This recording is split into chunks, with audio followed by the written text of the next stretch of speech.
Hello, this is the Reflect and Connect for Chapter 8, Practical Approaches to Teaching Improv in the School Orchestra. Um, I, Let me just relate it to me right off the bat. When I was learning improv, it was great, it was fun, but I didn't really understand it.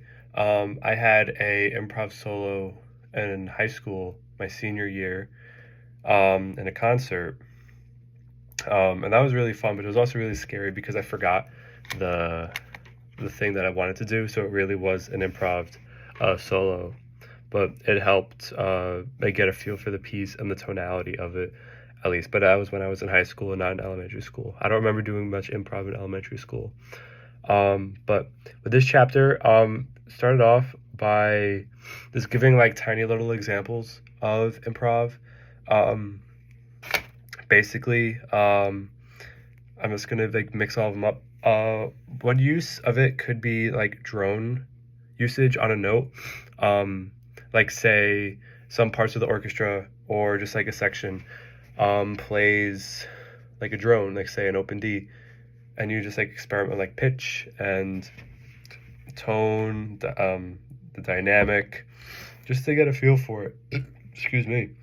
And then do stuff with working on like pizzicatos, um, that sort of stuff. Um, like you could allow, we talked about this in class, but you could allow students to like compose a melody.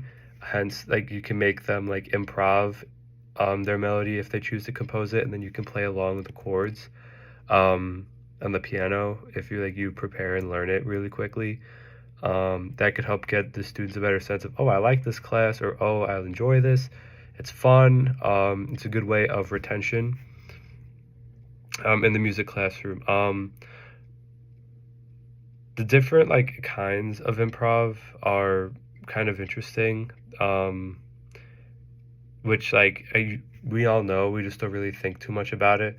Call and response improv is one of them. Um, Basically, just like a conversation.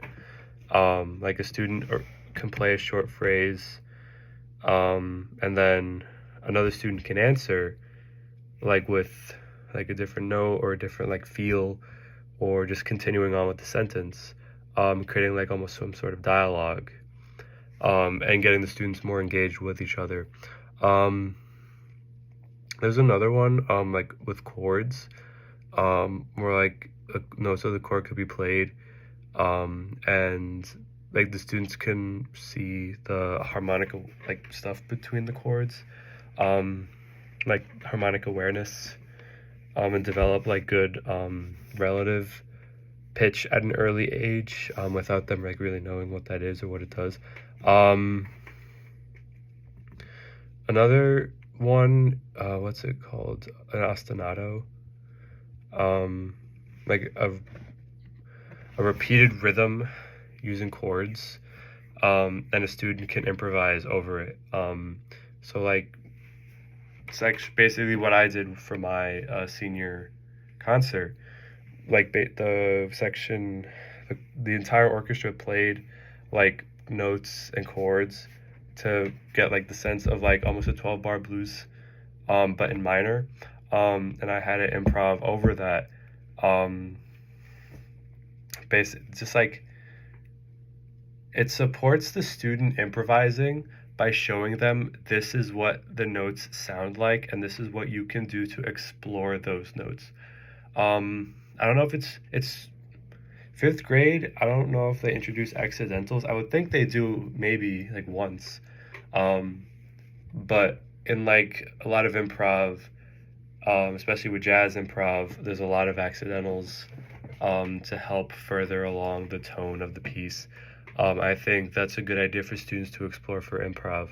Um, but the greater sense of improv as a whole is a sort of scaffold just to help with expression, to like try and like trial and error with different kinds of expression, and musical tonality and ideas.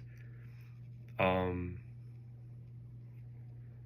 really. It's a good part of a well-rounded curriculum because it allows students to take control of their own learning, basically, in some sense. So, but I think that's all. I think so, but all right. Adios.